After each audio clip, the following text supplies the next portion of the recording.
Hola doctora, pues de nueva cuenta me da mucho gusto acompañarla nuevamente y que nos acompañen en este nuevo episodio de este serial que estamos dedicando para estudiar el movimiento estudiantil de 1968. Y en esta ocasión vamos a hablar de la Revolución Cultural. Como recordarán, en el programa anterior pues estuvimos hablando de la Guerra Fría, esbozamos parte de las características de este periodo y mencionamos que pues dentro del periodo de la Guerra Fría, que va de la posguerra, bueno, el periodo que a nosotros nos interesa, que es la década de los 60, 70, pues uno de los rasgos que van a definir pues esta época, pues es la revolución cultural que se presentó en aquellos días y que va a definir precisamente a estos actores, que son los jóvenes. Entonces, me gustaría comenzar preguntándole, doctora, pues ¿qué fue esta revolución cultural y cuál fue su impacto pues en la sociedad y particularmente en este sector que se va a convertir en un nuevo sector de la sociedad que son los jóvenes? Y sobre todo, como lo explicamos en el programa inicial, de introducción, si no estudiamos esta revolución cultural, no entendemos los cambios que tuvo la sociedad, sobre todo en el sector de la juventud. Y si no entendemos esto, pues no entendemos el movimiento de 68 ni los movimientos de los años 70 que continúan. Fíjate que este tema es un tema muy poco estudiado en realidad. Recientemente, para estudiar el 68, y yo he invitado mucho a eso, hay que tomar en cuenta dos factores. Uno es la revolución cultural y el otro, incluso que se desprende de la revolución cultural, de los cambios que hay, es que el 68 tuvo una característica que fue lo internacional. En todas partes, casi del mundo, hubo movimientos en ese año o al año siguiente o un año antes. Y todo esto tiene que ver con la revolución cultural. Bueno, en este programa, repito, si no lo abordamos, no entendemos el movimiento de 68. Y a los jóvenes, sobre todo, esa generación. Como vamos a iniciar diciendo que después, durante la posguerra, hubo cambios muy importantes en la familia. La concepción, el tipo de familia que había antes, pues era una familia basada en la monogamia, donde estaba papá, mamá y los hijos, y bueno, los abuelos, en fin, y donde el adulterio pues era muy grande, obviamente, ¿no? En nuestro país pues es la cultura de la casa chica, ¿no? Tenían la casa grande, donde se habían casado la pareja, y luego él tenía su casa chica, que era pues a través del adulterio, ¿no? Engañaba a la mujer con otra persona, y era la casa chica. Todo esto se va a trastocar. Va a aparecer una nueva forma de familia, que los rasgos más importantes son los siguientes. Va a crecer muchísimo el divorcio. En nuestro país siempre tenemos un poco de dificultades en estos años, porque no había INEGI para medir las tasas, pero ya para 1980 se midió, y en ese año, en esa década, de cada 22 matrimonios había un divorcio.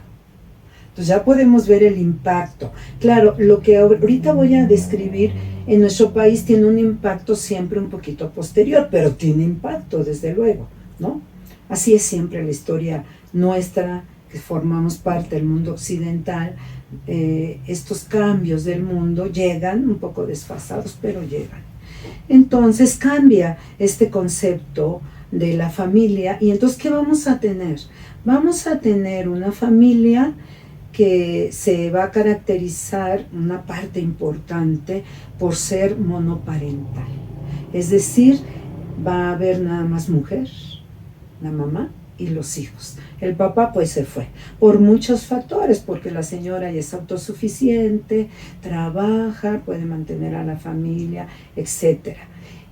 Los rasgos también importantísimos es que la relación entre los hijos y los padres va a cambiar. Es decir, ya este autoritarismo que se vive en la casa, en donde cállate, porque lo digo yo, lo tienes que hacer. Eso, bueno, yo particularmente no lo sufrí porque mi familia nunca fue así, pero la familia general, esas generaciones, lo vivimos. Porque lo digo yo, no sales, porque lo digo yo, no estudies historia porque no te va a servir para nada, porque lo digo yo. Algunos rasgos todavía pueden llegar hasta ahora, pero son aislados, ¿no? Entonces, esta relación en la familia entre los hijos y el padre autoritario va a cambiar. Entre los hijos y los adultos, los abuelos, los maestros, también va a cambiar. Entonces ya va a haber una discusión más de iguales. Va a cambiar poco a poco, desde luego. Va a cambiar también el sentido de, sobre todo las relaciones sexuales.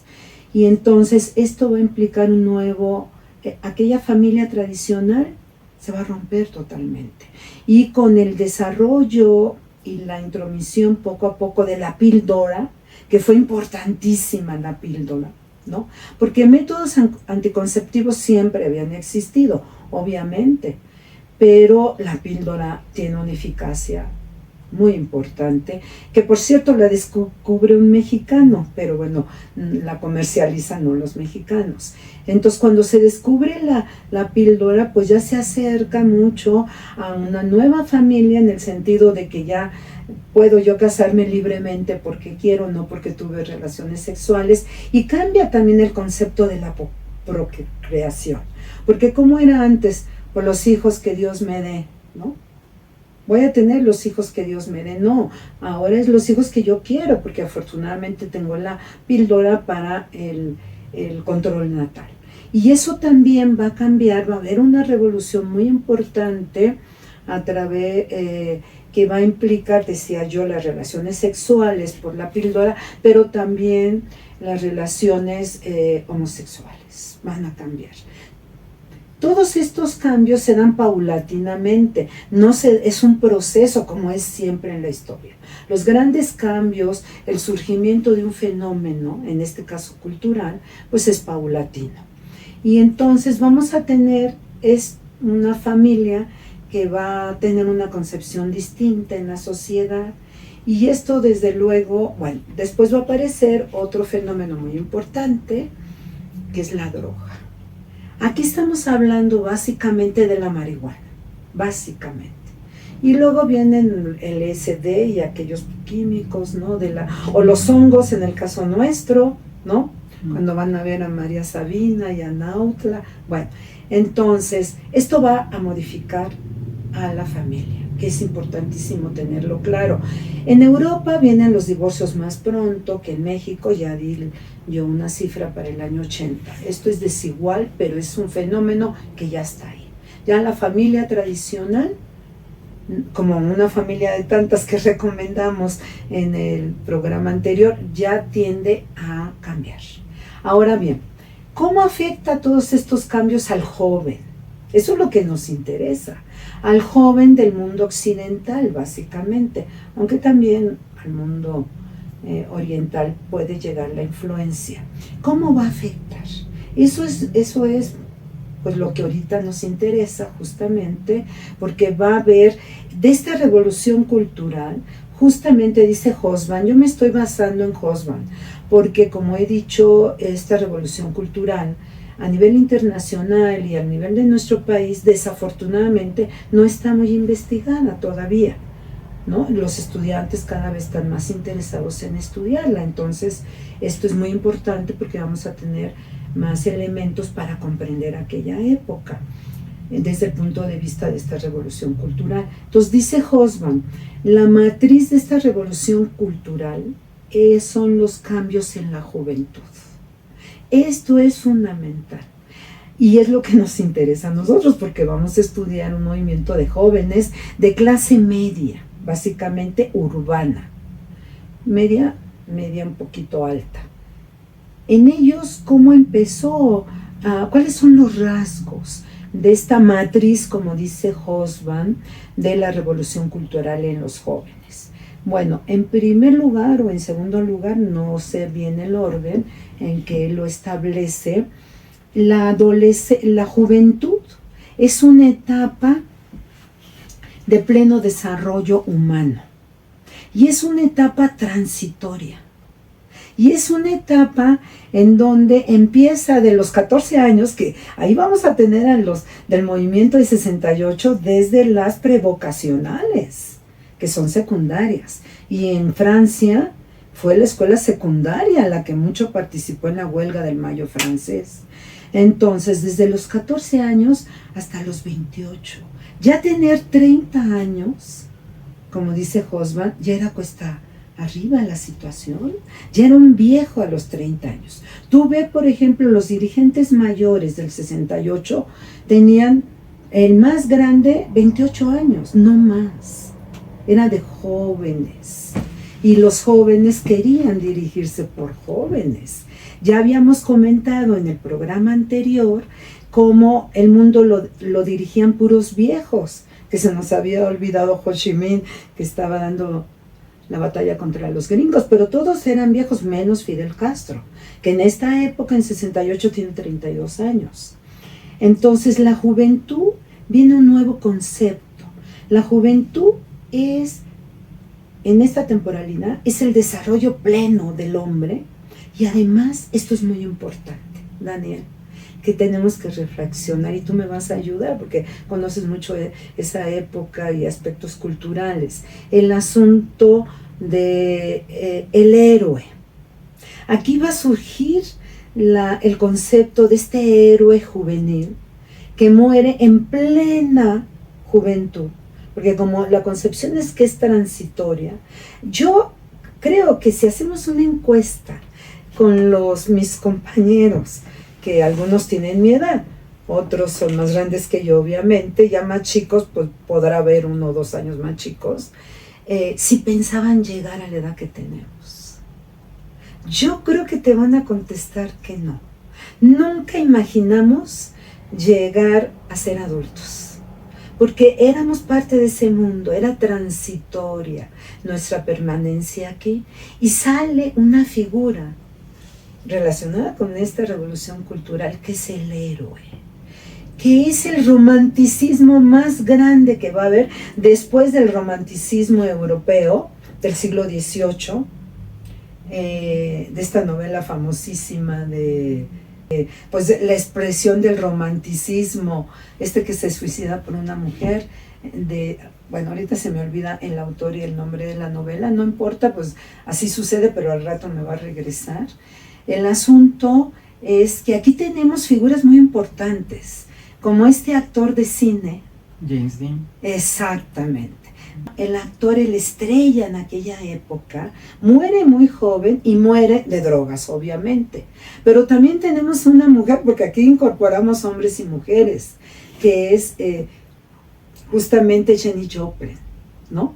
Ella muere muy joven, una gran cantante de rock, y muere también por las drogas. Y luego tenemos a Bob Marley incluso, y tenemos a muchos. Bueno, ya es posterior, pero forma parte de toda esta temporalidad. Jim Morrison, sí, de los Rolling Stones. De los Rolling Stones, ahorita se me fue el nombre, pero Jimi Hendrix, ¿no? También. Incluso, bueno, estaba viendo ahora que estábamos preparando esto, pues cómo esos héroes, precisamente de esa generación, en el tránsito de los años 60 a los 70, pues van muriendo como los más icónicos, ¿no? Claro. Y se va dando es el héroe. El héroe que muere joven a los 20, bueno, el de los 27, que varios de los que ya mencionamos, pues mueren a los 27 años, precisamente en drogas, en la plenitud de sus carreras, muchos de ellos. Y pues... Se llama El joven Goethe, de esta novela del siglo XVIII, que es el esplendor del romanticismo. Aquí tenemos otro romanticismo. Incluso yo me atrevería, Daniel, a decir algo muy provocador, muy, muy provocador.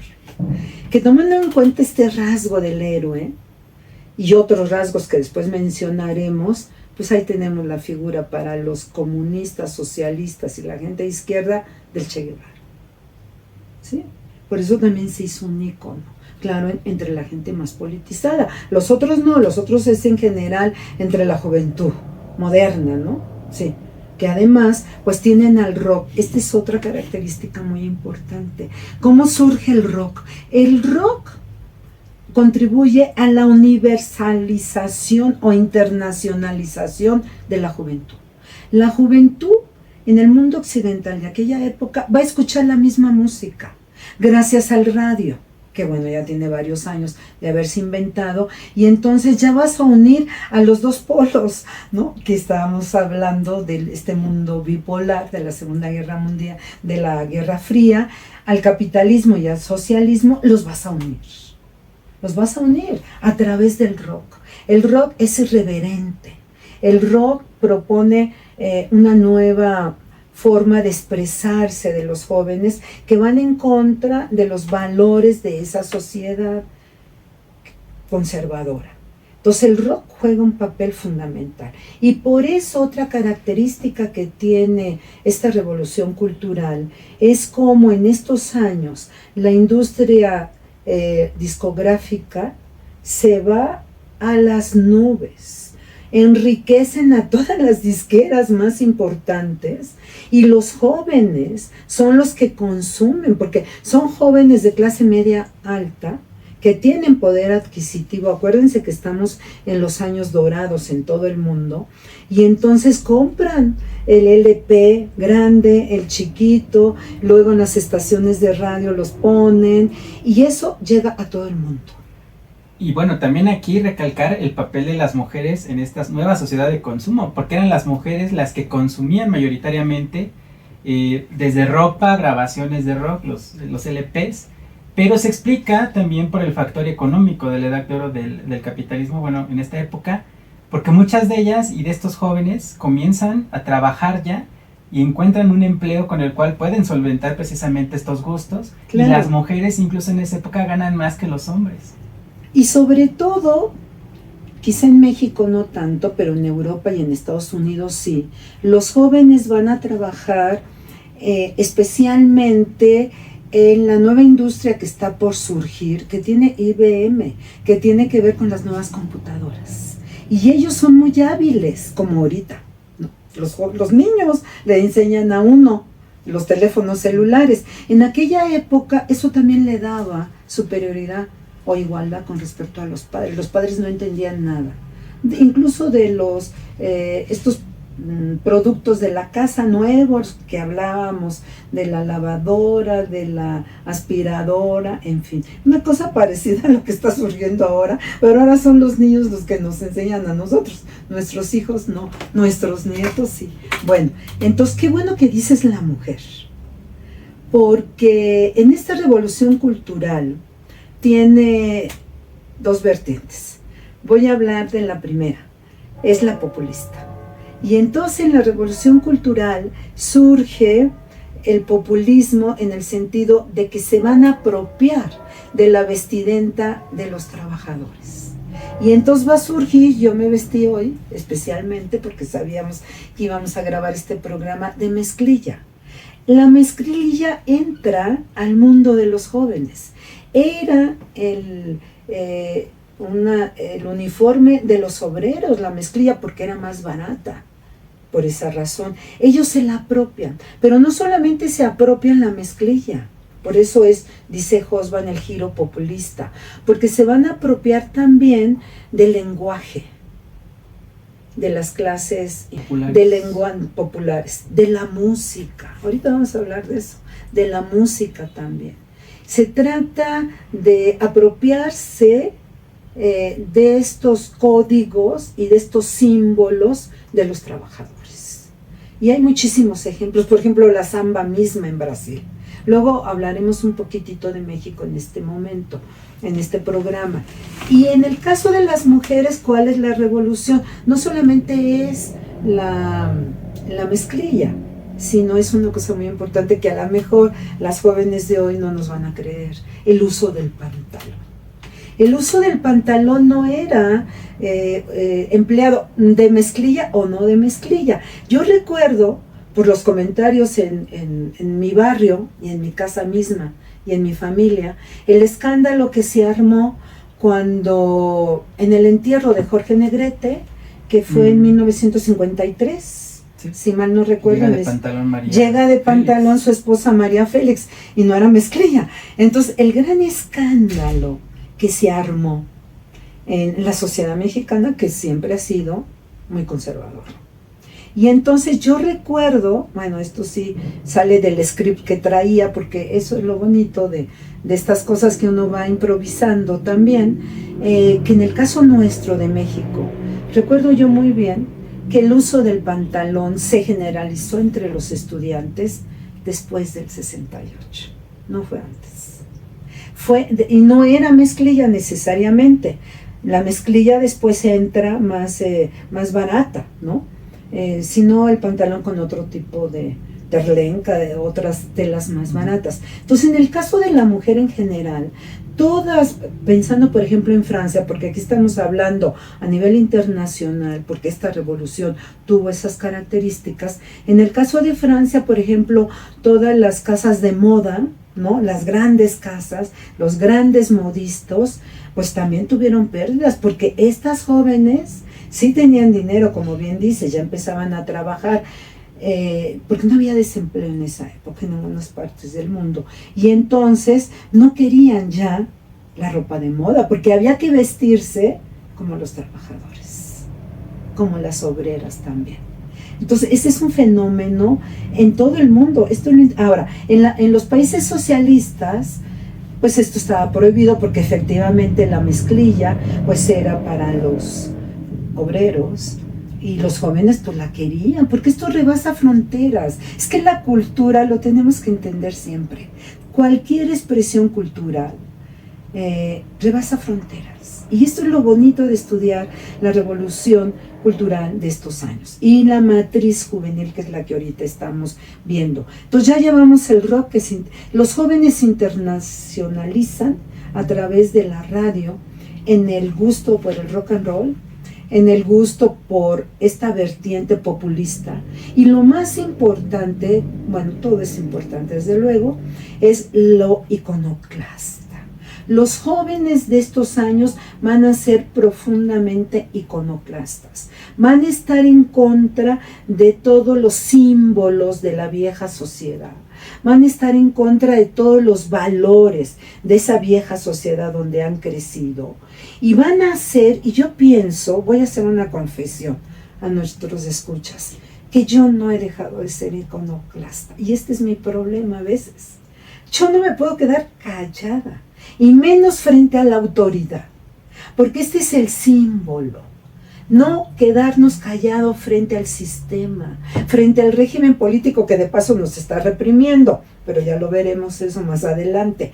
Y frente a los valores tradicionales de ellos, los queremos romper, queremos más igualitario el asunto, más justiciero, más igualitario desde el salón de clase, con tus gobernantes, en tu familia, con el novio, con los amigos, en fin. Aquí también hay que decir que el machismo no va a ser desterrado, pero ya empieza, como me decía el otro día una amiga que estuvo conmigo en la prepa, le decía yo cómo en aquella época no visualizábamos mucho el machismo, y me contestó ella, mi amiga Marisa, me dijo, pero no nos dejábamos, Cristina, nunca nosotros nos dejamos. Y siempre les contestamos. Entonces, eso es lo iconoclasta, incluso las mujeres.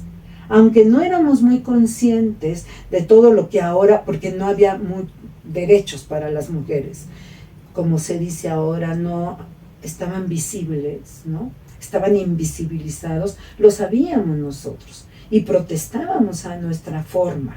Como ella me dijo, no nos dejábamos. Entonces todo esto conforma esta revolución cultural que se expresa, juvenil, que se expresa muy claramente en las consignas del 68. No solamente de Francia, también en México tuvimos nuestra originalidad, porque eso es lo que a veces los historiadores no comprendemos, Daniel. Y compañeros y compañeras que nos ven, el hecho de que son fenómenos internacionales, pero el reto del historiador es ver cómo esos se adaptan a nuestra realidad. Ese es todo un reto, porque no pasan exactamente igual. Pero te acuerdas de las demandas del Mayo francés. Prohibido prohibir. Lo queremos todo, y en este momento, ahorita, O sea, esa subjetividad de esa generación. O por ejemplo, aquí va dedicado esto a los feministas de hoy, ¿no? Lo personal es político. Desde entonces, esto está reflejando un momento. Las feministas dicen que esta es la segunda ola del feminismo internacional.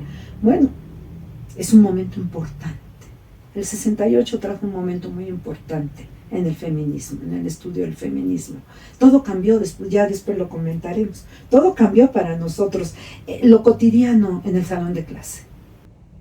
Bueno, de una vez lo digo. Cuando yo entré a la preparatoria, en el 68, los salones de la prepa 7 y de otras prepas, supongo, las dos primeras filas no se sentaban los hombres, estaban destinadas a las mujeres.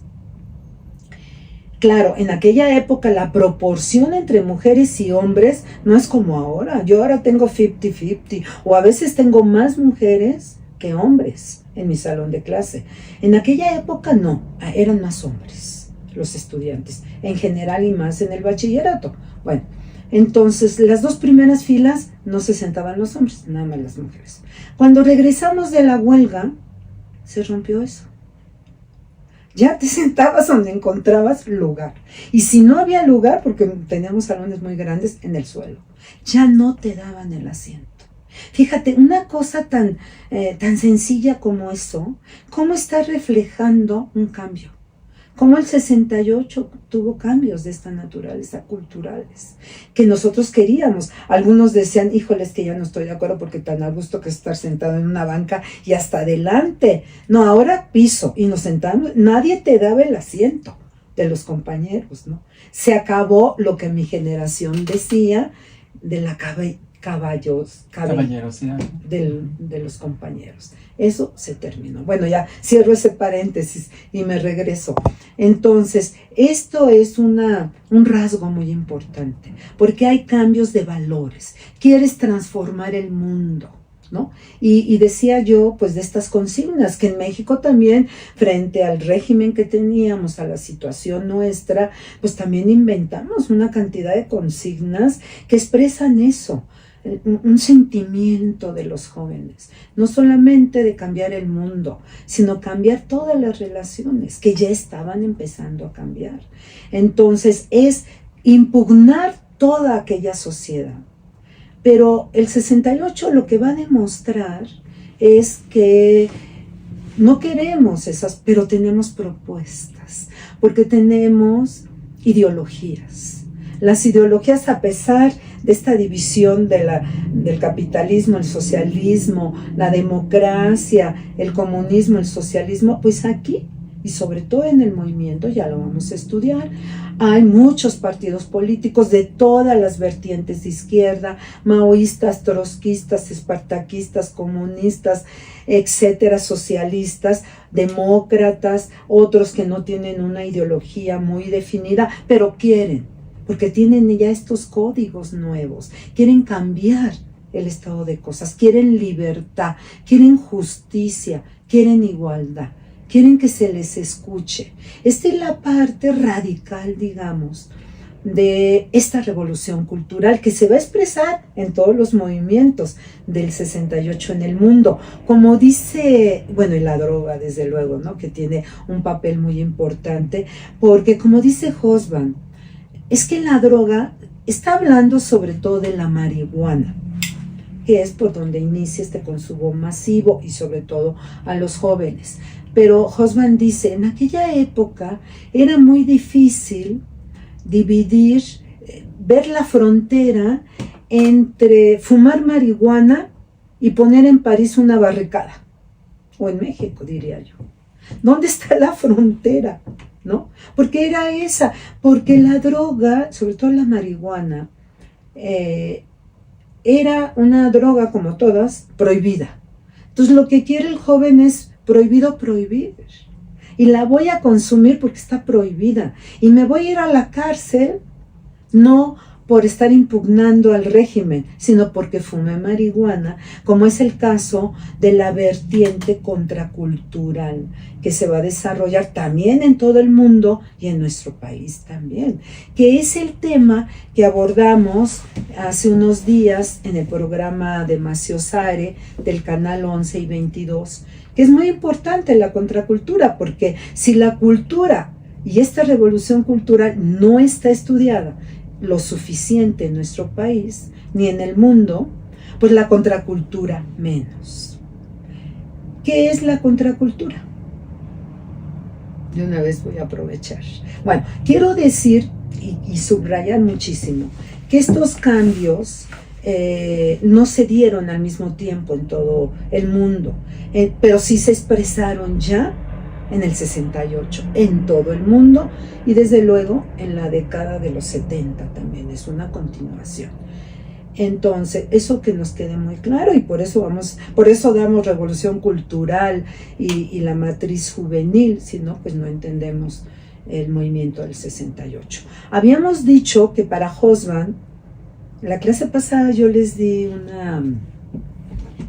una conclusión, que Hobsbawm decía, el video pasado, que Hobsbawm decía, hablando sobre todo de Europa, donde él vive y está escribiendo desde Europa, obviamente, decía que por eso el 68 en el mundo había sido más un signo cultural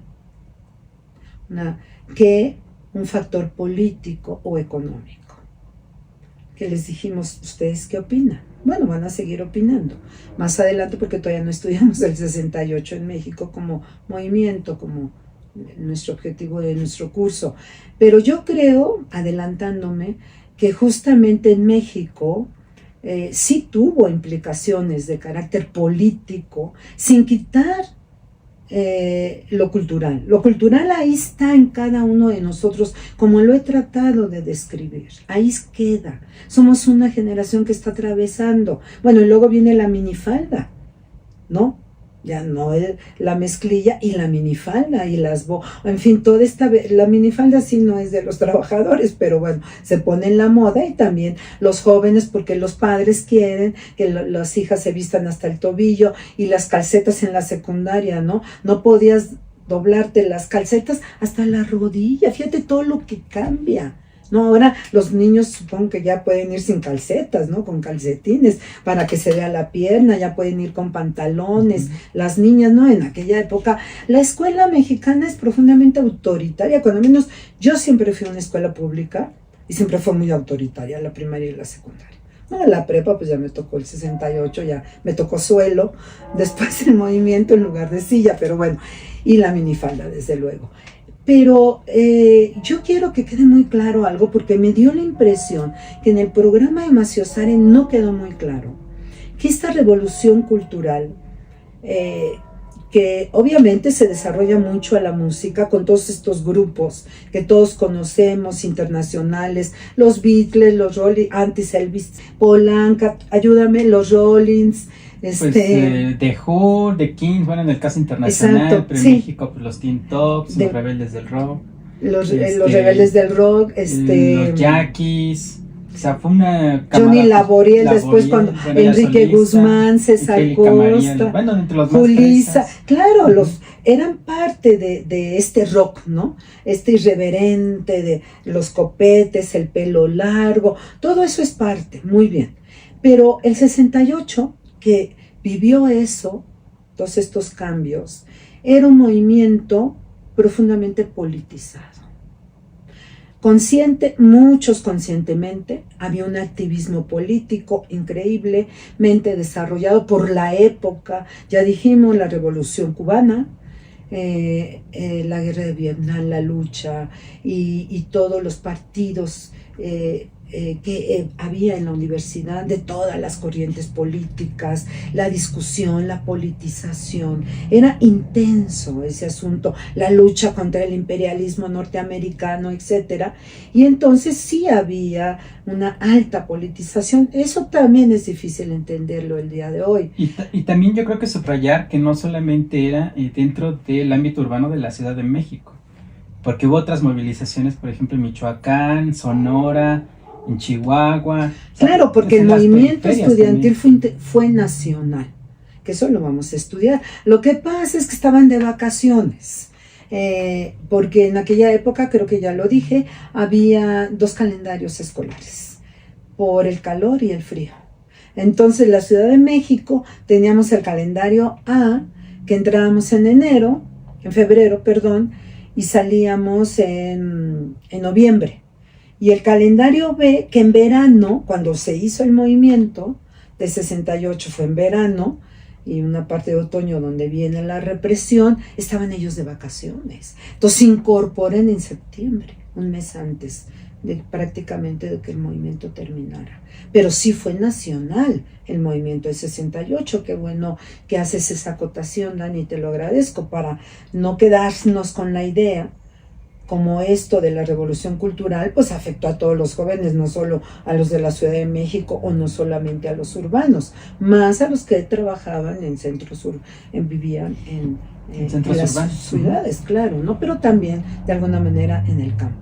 Bueno, y entonces decía yo que estos jóvenes del 68, los que hicieron este movimiento, los protagonistas de este movimiento, los activistas, la vanguardia, pues era muy politizada, y el resto de los compañeros, porque fue muy masivo, ya lo veremos más adelante, pues no se inclinaban por una militancia permanente política, pero tenían todos estos nuevos valores de cambiar la sociedad, de tener un papel, de luchar en contra del autoritarismo que existía en esa época y la represión, desde luego, del régimen político. Y había un sector que participó en el movimiento, pero que después es el sector pequeño, muy, muy pequeño, de la contracultura. La contracultura, ellos encontraron, no eran politizados, ni ideologizados, ellos no tenían una ideología, ellos no tenían un programa político, no querían cambiar al mundo desde el punto de vista de la igualdad social, sí querían un mundo distinto, porque ese mundo no les ofrecía nada a ellos tampoco, pues es que no ofrecía nada a los jóvenes, ni a los politizados, ni a los que están luchando en la contracultura, en contra de todo, y se van a crear sus propios grupos para lograr identidad propia y para desarrollar su arte, que el arte está en todas partes, está en la literatura, en la música, no solo en el rock and roll, desde luego, la literatura, la pintura, la poesía, toda la expresión gráfica, ¿no? En fin, es muy grande. Y entonces ellos son un sector pequeño, pero importante, que claro, muchos de ellos apoyaron al movimiento, estuvieron en la huelga y todo, pero se fueron ahí, ¿no?, agrupando, y es muy interesante cómo la contracultura en México, que repito, está menos estudiada todavía que la cultura, según José Agustín, que la ha estudiado mucho porque él era contracultural, y es de esta generación, obviamente, pues son los primeros que en la literatura se expresan, y que escriben sobre y la defienden, desde luego. Y él mismo dice que el antecedente de la contracultura en México, fíjate, lo que es analizar cada país en particular, está en el pachuco. El pachuco, dice él, que es un fenómeno de los años 40. El pachuco, pues es este individuo que vive en California. Fíjate cómo está tan ligado con lo que estamos viviendo ahora, y siempre hemos vivido de los mexicanos, sobre todo en California, de estos mexicanos que o llegan muy pequeñitos acá a Los Ángeles, o nacen de padres mexicanos en Los Ángeles y no encuentran una identidad. No son ni de allá ni de acá, como decía Monsiváis. Y entonces el jefe, el pachuco original, ¿tú sabes, Dani, de dónde viene el término pachuco? No. A lo mejor los que nos están escuchando, sí. El pachuco viene de un individuo que era de Pachuca.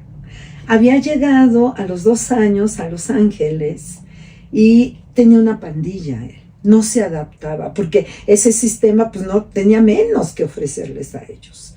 Ya tenía a los hippies, a los yippies y a todos los demás. Bueno, eso es un fenómeno posterior. Estamos hablando de los años 40 en los Estados Unidos. Y entonces él empezó a organizar su pandilla y le pusieron los pachucos porque él era de Pachuca. Él había nacido en Pachuca.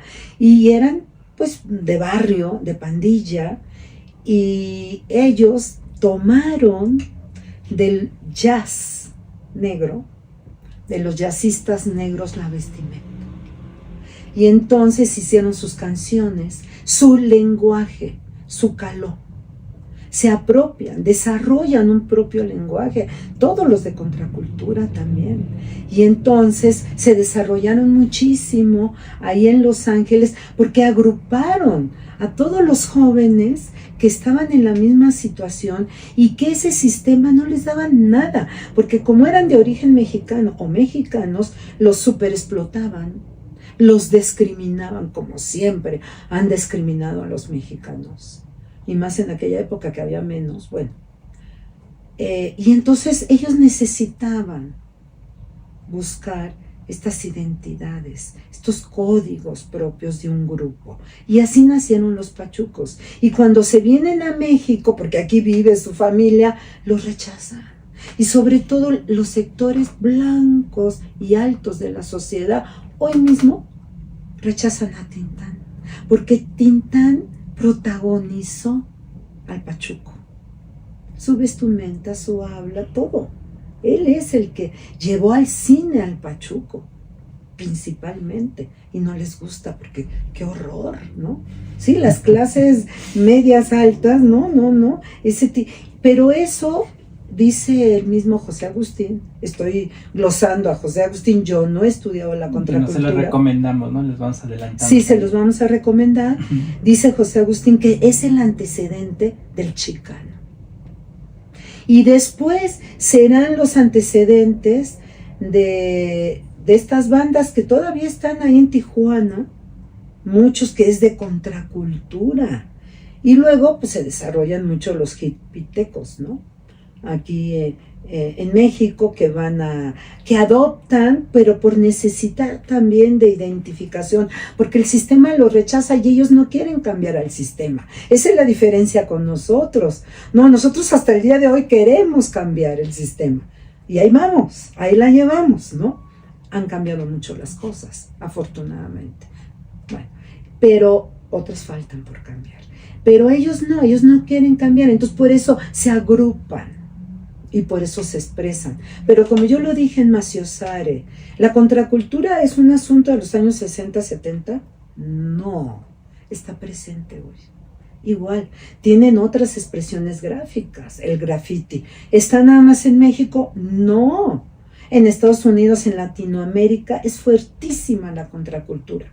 Y sigue el sistema sin tener nada para ellos. Por eso se siguen organizando. Bueno, es un tema interesante de estudio para los jóvenes, ¿no? Que van a mi curso del 68, desde luego. ¿Qué ibas a decir? No, o sea, nada más para ir pues, pasando en esta parte. Pues ya hemos revisado una parte de los cambios dentro de la sociedad y retomando, por ejemplo, en el caso mexicano, ¿no? Usted comentaba también de la parte de los nuevos cambios dentro de la estructura familiar y cómo el joven también se va convirtiendo ahora sí en un segmento ahora sí diferenciado de los adultos, pero también en esa época cómo se expresa también este choque, porque precisamente pues la mayoría de los líderes se formaron pues en ese sistema autoritario y están estos jóvenes que están pugnando por mayores libertades. Claro. Y hay esta incomprensión pues que finalmente se lleva pues a la represión y a tratar de reprimir su cultura. Pero por el régimen político y la cultura, claro. Y en el caso de nosotros, de, de México, yo lo veo más presente porque a partir ya del 68 y los festivales que hubieron posteriormente a Vándaro y luego en el 71, por ejemplo, con la movilización también que ocurrió el 10 de junio, pues viene la represión no solamente de carácter político, sino también cultural. Claro. Entonces, y se trata de borrar esas características que los diferenciaban, ¿no? Perseguir, por ejemplo, a los hombres que traían el pelo largo y llevárselos en las rafias, ¿no? Que organizaban en los eventos, por ejemplo, de rock. En eventos, por ejemplo, también, ahorita que se acaba de morir este señor que abrió el primer bar gay en nuestro país, que también iban por los homosexuales. En el caso de las mujeres, pues supongo que no sé cómo se expresaba en aquella época, por ejemplo, en el caso de la minifalda, si les decían algo. Bueno, eso es, pues sí te chiflaba, ¿no? Obviamente en todas partes, pero pues, porque tenemos una sociedad también conservadora. Una cosa es el Estado que reproduce el conservadurismo, pero también la sociedad es conservadora. Ahora menos, pero sí. Y en este caso también en la persecución ideológica, porque también una de las cuestiones que también deberíamos de retomar, y que luego vamos a, supongo, a retomar en la parte ya de México, pues tiene que ver con la ideología conservadora católica de la familia. Exacto. Versus el anticomunismo también que en nuestro país se va a adoptar a partir, principalmente con la llegada de Miguel Alemán, ¿no? Y este acercamiento que va a haber con Estados Unidos y que se expresa también dentro de la sociedad, porque, bueno, como platicábamos hace rato, fuera del aire, pues que los comunistas se comían a los niños, ¿no? Y llegó a haber incluso casos graves, como por ejemplo en Puebla, que está la película de Canoa, en donde el anticomunismo y el control incluso de la iglesia pues provoca que pues, se linche a un grupo de estudiantes, ¿no? Claro, porque tenemos una sociedad, yo digo en aquella época, más conservadora. Es claro, la influencia de la religión pues es conservadora, ¿no? El catolicismo es bastante, no es liberador. Digo, hay tendencias como la teología de la liberación, pero esa no entró a México más tardíamente, entró ya más adelante. Entonces, por ejemplo, igual retomando a Hobsbawm, las transformaciones, por ejemplo, en el ámbito religioso, pues se empieza a ver también una parte ya por parte de los jóvenes de un alejamiento también a la iglesia, ¿no? Y es donde se enfrenta también a la iglesia católica particularmente, a la pérdida, por ejemplo, de vocaciones sacerdotales, la asistencia de las personas a misa. Claro, eso se va perdiendo, ¿no? Y que solamente en Morelia va mucha gente, bueno, yo he visto más gente los domingos en la iglesia, es en Morelia, quizá aquí en mi pueblo, que tengo enfrente a la iglesia. Que son los bastiones todavía, ¿no? Por ejemplo, del catolicismo y de las vocaciones sacerdotales. Y también la respuesta que se da en esa época por parte de la iglesia para tratar de contrarrestar el Concilio Vaticano II, pues es parte también de esa respuesta a este mundo que está cambiando. Claro. Y por ejemplo, en la parte de la sociedad de las mujeres, que van tomando un papel más preponderante también dentro de la parte de consumo, pero también en ciertas tareas de oficina, o sea, en ciertos empleos donde van ocupando espacios. Y el cambio también en la estructura de la familia, ¿no? Ya se van convirtiendo, pues ahora sí, en cabezas de una familia con madres solteras. La monoparental. Sí, claro. Entonces, que aumenta, y ese también, dentro de una sociedad conservadora como la nuestra, pues también es un choque ahí que se va dando, ¿no? Me acordaba también que ilustra este cambio dentro de la sociedad y que lo podemos leer y que es muy conocido, el libro de las batallas en el desierto, donde llega esta madre soltera, Mariana, la influencia de la cultura norteamericana en el caso de México y los choques que se van dando.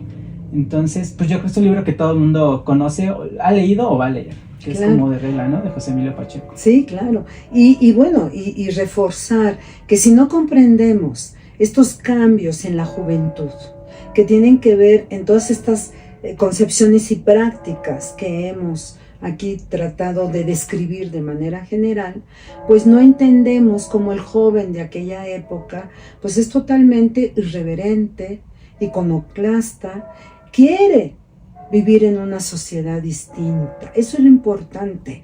Quiere cambiar ese autoritarismo, aspira a hacer una revolución social donde haya igualdades.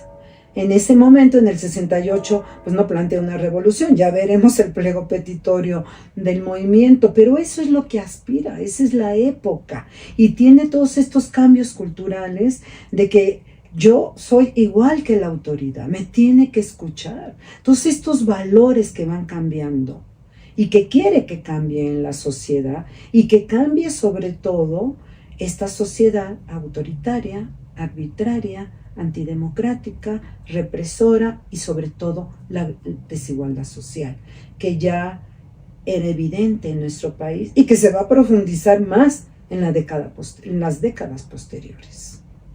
Ahora ya para concluir, pues bueno, pues nos íbamos a ir hacia la parte de las recomendaciones. ¿O quiere agregar algo más? Yo quería recomendarles, como no se trataba de México, a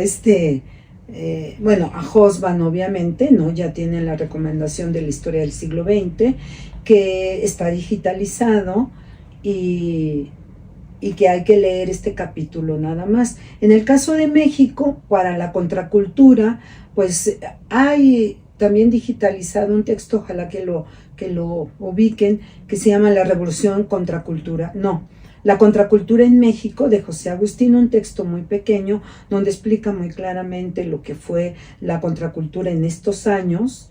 Y yo les quería recomendar un libro que me acaba de recomendar un amigo mío, de la contracultura en Estados Unidos. Para aquellos, porque luego hay mucha gente que está muy, muy interesada en la contracultura y no encuentra bibliografía. Esta es para Estados Unidos, ya les di la de José Agustín. Si lo quieres proponérselo. Tom Wolfe, Ponche de ácido lisérgico. Vamos a poner la referencia para que lo puedan buscar. Sí. Y la verdad es que este tipo de literatura es lo que más nos cuesta trabajo encontrar en México.